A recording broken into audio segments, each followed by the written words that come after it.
ರನ್ಯಾ ಚಿನ್ನ ಸ್ಮಗ್ಲಿಂಗ್ ಕೇಸ್ಗೆ ಮತ್ತೊಂದು ಕಡೆ ಸಿಬಿಐ ಎಂಟ್ರಿ ಆಗಿದೆ.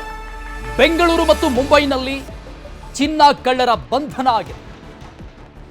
ಈ ಎರಡೂ ಪ್ರಕರಣಗಳ ಸಂಬಂಧಪಟ್ಟಂಗೆ ಸಿಬಿಐಗೆ ಡಿಆರ್ಐ ಅಧಿಕಾರಿಗಳು ಪತ್ರ ಬರೆದಿದ್ರು. ಅಂದ್ರೆ ಎರಡೂ ಪ್ರಕರಣಗಳಲ್ಲೂ ಕೂಡ ಸಾಮ್ಯತೆ ಇದೆ ಅಂತ. ಈಗ ಡಿಆರ್ಐ ಪತ್ರವನ್ನು ಆಧರಿಸಿ ಸಿಬಿಐನಿಂದಲೂ ಕೂಡ ಎಫ್ಐಆರ್ ದಾಖಲಾಗಿದೆ. ಕೇಂದ್ರ ಸರ್ಕಾರದ ಅಧಿಕಾರಿ ಭಾಗಿಯಾಗಿರುವ ಶಂಕೆ. ಇದರ ಜೊತೆಗೆ ಅಪರಿಚಿತ ಇನ್ನೂ ಹಲವರು ಈ ಒಂದು ಸ್ಮಗ್ಲಿಂಗ್ನಲ್ಲಿ ಭಾಗಿಯಾಗಿರುವ ಬಗ್ಗೆ ಅನುಮಾನ, ಶಂಕೆ ವ್ಯಕ್ತವಾಗಿದೆ. ಈ ಸಂಬಂಧಪಟ್ಟಂಗೆ ಸಿಬಿಐನಲ್ಲೂ ಕೂಡ ಎಫ್ಐಆರ್ ದಾಖಲಾಗಿದೆ.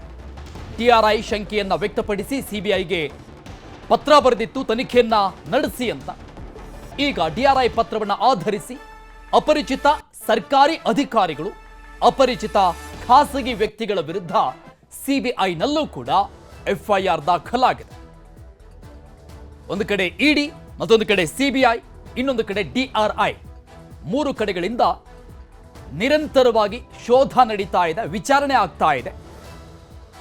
ರಣ್ಯರಾವ್ ಮತ್ತು ಆಕೆಯ ಗಂಡ, ಆಕೆಯ ಆಪ್ತ ಬಳಗದ ವಿಚಾರಣೆ ಒಂದು ಕಡೆ ಆಗ್ತಾ ಇದ್ರೆ, ಮತ್ತೊಂದು ಕಡೆ ಡಿಆರ್ಐ ಬರೆದಂತಹ ಪತ್ರದ ಮೇರೆಗೆ ಸಿಬಿಐ ಕೂಡ ಈ ಒಂದು ಪ್ರಕರಣಕ್ಕೆ ಈಗ ಎಂಟ್ರಿ ಆಗಿದೆ. ಅಧಿಕೃತವಾದಂತಹ ಎಫ್ಐಆರ್ ಕೂಡ ದಾಖಲಾಗಿರೋದು ಸಿಬಿಐನಲ್ಲಿ. ಬೆಂಗಳೂರು ಮತ್ತು ಮುಂಬೈನಲ್ಲಿ ಅಟ್ ಎ ಟೈಮ್ ಈ ಸ್ಮಗ್ಲರ್ಗಳ ಬಂಧನ ಆಗುತ್ತೆ. ಹಾಗಾಗಿ ಎರಡೂ ಕೇಸ್ಗಳಿಗೆ ಸಾಮ್ಯತೆ ಇದೆ ಅಂತ ಇದನ್ನ ಗಂಭೀರವಾಗಿ ಪರಿಗಣಿಸಿದಂತ ಡಿಆರ್ಐ ಸಿಬಿಐಗೆ ಪತ್ರ ಬರೆದಿತ್ತು.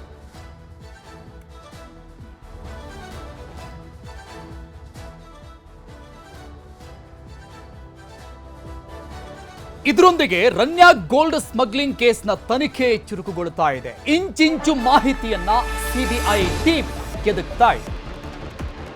ಹಿರಿಯ ಪೊಲೀಸ್ ಅಧಿಕಾರಿಗೆ ಢವಢವ ಶುರುವಾಗಿದೆ. ಹಿರಿಯ ಪೊಲೀಸ್ ಅಧಿಕಾರಿ ಭಾಗಿಯಾಗಿರುವಂತಹ ಸಂಬಂಧಪಟ್ಟಂಗೆ ಶಂಕೆ ವ್ಯಕ್ತ ಆಗಿರುವಂತದ್ದು ಸಿಬಿಐ ಅಧಿಕಾರಿಗಳಿಗೆ. ಹಾಗಾಗಿ ಹಿರಿಯ ಪೊಲೀಸ್ ಅಧಿಕಾರಿಗೆ ಢವಢವ.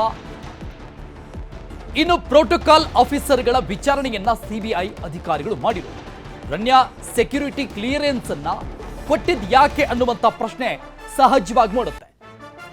ಹಿರಿಯ ಅಧಿಕಾರಿ ಹೇಳಿದಂತೆ ಮಾಡಿದ್ದಾಗಿ ಅಲ್ಲಿನ ಪ್ರೋಟೋಕಾಲ್ ಅಧಿಕಾರಿಗಳು ಹೇಳಿಕೆ ಕೊಟ್ಟಿರೋದು. ಅಂದ್ರೆ ಏರ್ಪೋರ್ಟ್ ಅಲ್ಲಿ ಚೆಕಿಂಗ್ ಏನ್ ಮಾಡ್ತಾರೆ, ಪ್ರೋಟೋಕಾಲ್ ಅನ್ನ ಫಾಲೋ ಮಾಡುವಂತಹ ಅಧಿಕಾರಿಗಳನ್ನ ವಿಚಾರಣೆ ಮಾಡಿದಂತಹ ಸಂದರ್ಭದಲ್ಲಿ ಇವರು ಹೇಳಿದ್ದಾರೆ, ಹಿರಿಯ ಅಧಿಕಾರಿಗಳು ಹೇಳಿದಂಗೆ ನಾವು ಮಾಡಿದ್ದೀವಿ ಅನ್ನುವಂತ ಹೇಳಿಕೆ ಬಂದಿದೆ. 4 ಪ್ರೋಟೋಕಾಲ್ ಅಧಿಕಾರಿಗಳಿಗೆ ನಿರಂತರವಾದಂತಹ ವಿಚಾರಣೆ ಮಾಡಲಾಯಿತು. ಇಬ್ಬರು ಕರ್ತವ್ಯ ಲೋಪ ಎಸಗಿರೋದು ಈಗಾಗಲೇ ಬೆಳಕಿಗೆ ಬಂದಿದೆ. ಬಹಳಷ್ಟು ಗಂಭೀರವಾಗಿ ಪರಿಗಣಿಸಲಾಗಿದೆ. ಈ ಬಗ್ಗೆ ಇನ್ನಷ್ಟು ಡೀಟೇಲ್ಸ್ ಕೊಡ್ತಾರೆ ನಮ್ಮ ಪ್ರತಿನಿಧಿ ಮುನಿರಾಜು, ಲೈವ್ ನಲ್ಲಿದ್ದಾರೆ. ಮುನಿರಾಜು, ಈ ಪ್ರಕರಣದ ಆರಂಭಿಕ ಲೂಪ್ ಹೋಲ್ ಯಾವುದು ಅಂತ ನಾವು ನೋಡ್ತಾ ಹೋದ್ರೆ ಗೊತ್ತಾಗೋದೆ ಪ್ರೋಟೋಕಾಲ್ ಅಲ್ಲಿ ಕರ್ತವ್ಯ ಲೋಪ ಆಗಿದೆ ಅನ್ನುವಂಥದ್ದು. ಸೊ ಹಾಗಾಗಿ ಅದರ ಬುಡಕ್ಕೆ ಈಗ ಸಿಬಿಐ ಅಧಿಕಾರಿಗಳು ಕೈ ಹಾಕಿರೋ ಹಿನ್ನೆಲೆಯಲ್ಲಿ ಒಂದಿಷ್ಟು ಬಿಗ್ ಫಿಶ್ಗಳ ತಲೆದಂಡ ಆಗೋದಂತೂ ಫಿಕ್ಸ್ ಅಂತ ಕಾಣಿಸ್ತಾ ಇದೆ.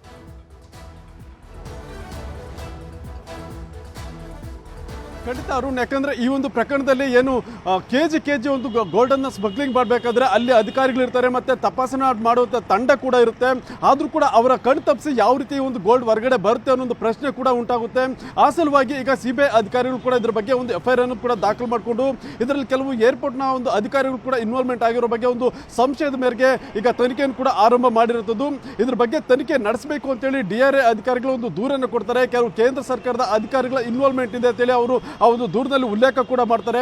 ಆ ಸಲುವಾಗಿ ಈಗ ಸಿಬಿಐ ಅಧಿಕಾರಿಗಳು ಕೂಡ ಈ ಒಂದು ಗೋಲ್ಡ್ ಸ್ಮಗ್ಲಿಂಗ್ ಬಗ್ಗೆ ಒಂದು ಎಫ್ಐಆರ್ ಅನ್ನು ದಾಖಲು ಮಾಡಿಕೊಂಡು ತನಿಖೆಯನ್ನು ಕೂಡ ಮಾಡ್ತಾರೆ. ಏನು ಒಂದೇ ವಾರದಲ್ಲಿ ದೇಶದ 2 ಪ್ರಮುಖ ಏರ್ಪೋರ್ಟ್ಗಳಲ್ಲಿ ಸುಮಾರು ಕೆಜಿ ಗಟ್ಟಲೆ ಚಿನ್ನ ಸ್ಮಗ್ಲಿಂಗ್ ಆಗಿ ಬರುತ್ತೆ. ಅದರಲ್ಲಿ ಮುಂಬೈನಲ್ಲಿ 21 ಕೆಜಿ ಗೋಲ್ಡ್ ಸಿಕ್ಕಿದ್ರೆ ಬೆಂಗಳೂರಿನಲ್ಲಿ 14 ಕೆಜಿ ಗೋಲ್ಡ್ ಸಿಗುತ್ತೆ.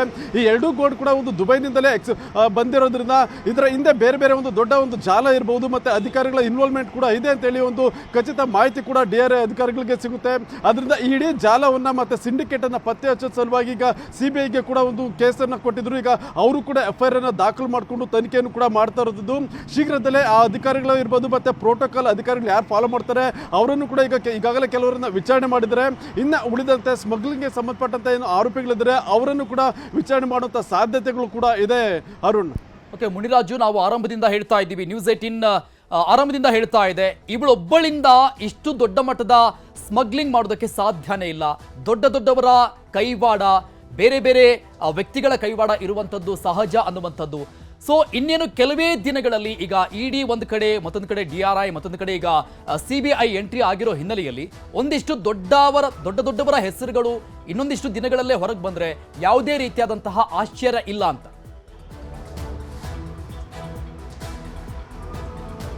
ಖಂಡಿತ ಅರುಣ್, ಯಾಕಂದ್ರೆ ಈ ಒಂದು ಪ್ರಕರಣದಲ್ಲಿ ಕೇವಲ ರನ್ಯರಾವ್ ಮಾತ್ರ ಅಲ್ಲ, ಇದರಲ್ಲಿ ಇನ್ನೂ ಕೂಡ ದೊಡ್ಡ ಮಟ್ಟದ ಒಂದು ಅಧಿಕಾರಿಗಳಿರ್ಬೋದು ಅಥವಾ ಸಿಂಡಿಕೇಟ್ ಇರುವಂತ ಸಾಧ್ಯತೆ ಇರೋದ್ರಿಂದ ಅದನ್ನ ಸಂಪೂರ್ಣವಾಗಿ ಬಯಲಿಗೆ ಎಳೆಯೋದಕ್ಕೆ ಈಗ CBI ಅಧಿಕಾರಿಗಳು ಕೂಡ ಮುಂದಾಗಿರೋದು. ಇದರಿಂದ ಏರ್ಪೋರ್ಟ್ ನಲ್ಲಿರುವಂತಹ ಅಧಿಕಾರಿಗಳು ಯಾರ್ಯಾರು ಇನ್ವಾಲ್ವ್ಮೆಂಟ್ ಆಗಿದ್ರೆ ಅಂಥವ್ರಿಗೂ ಕೂಡ ಒಂದು ಅಂಥವ್ರು ಕೂಡ ಈಗ CBI ಬಲೆಗೆ ಬೀಳುವಂತ ಸಾಧ್ಯತೆ ಇದೆ. ಅಥವಾ ಅದು ಏರ್ಪೋರ್ಟ್ ನ ಹೊರತುಪಡಿಸಿ ಆಕೆಗೆ ಸಪೋರ್ಟಿವ್ ಆಗಿ ಯಾರ್ಯಾರು ಏನು ಭಾಗಿಯಾಗಿರುವಂತಹ ಅಧಿಕಾರಿ ಇರ್ಬೋದು ಮತ್ತೆ ಪ್ರಭಾವಿ ವ್ಯಕ್ತಿಗಳಿರ್ಬೋದು ಅಂಥವ್ರನ್ನು ಕೂಡ ಪತ್ತೆ ಹಚ್ಚಿ ಅವರನ್ನು ಕೂಡ ಇನ್ವೆಸ್ಟಿಗೇಷನ್ಗೆ ಒಳಪಡಿಸುವಂತ ಕೆಲಸವನ್ನ CBI ಅಧಿಕಾರಿಗಳು ಮಾಡ್ತಾರೆ. ಅದರಿಂದಲೇ ಈಗ ಕೆಲವು ಅಧಿಕಾರಿಗಳ ಭಾಗಿ ಮತ್ತೆ ಅವರು ಕೂಡ ಇನ್ವಾಲ್ವ್ಮೆಂಟ್ ಇರೋದ್ರಿಂದ ಅವರನ್ನ ತನಿಖೆಗೆ ಒಳಪಡಿಸಬೇಕು ಅಂತಲೇ ಈಗ CBI ಅಧಿಕಾರಿಗಳು FIR ಅನ್ನು ದಾಖಲು ಮಾಡಿಕೊಂಡು ಈಗ ತನಿಖೆಯನ್ನು ಕೂಡ ಮಾಡ್ತಾ ಇರೋದು. ಒಂದ್ ವೇಳೆ ಯಾರಾದ್ರೂ ಅಧಿಕಾರಿಗಳು ಇನ್ವಾಲ್ವ್ಮೆಂಟ್ ಇದ್ರೆ ಅಂತವ್ರು ಖಂಡಿತ CBI ಕುಡಿಕೆಗೆ ಒಂದು ಸಿಕ್ಕಾಕೊಳ್ಳುವಂತ ಸಾಧ್ಯತೆ ಹೆಚ್ಚಾಗಿದೆ. ಅರುಣ್, ಥ್ಯಾಂಕ್ ಯು ಮುನಿರಾಜು ಡೀಟೇಲ್ಸ್ಗೆ. ಇನ್ನು ರನ್ಯರಾವ್ ಗೋಲ್ಡ್ ಸ್ಮಗ್ಲಿಂಗ್ ವಿಚಾರಕ್ಕೆ ಸಂಬಂಧಪಟ್ಟಂಗೆ ರಾಜಕೀಯ ನಾಯಕರು ಯಾರ್ಯಾರು ಏನ್ ಮಾತನಾಡಿದ್ರು ನೋಡಿ. ಅಥೆಂಟಿಕೇಟೆಡ್ ಆಗಿ ನೀವು ಗೋಲ್ಡ್ ಖರೀದಿ ಮಾಡಿದ್ರೆ ಏನ್ ಪ್ರಾಬ್ಲಮ್ ಇಲ್ಲ.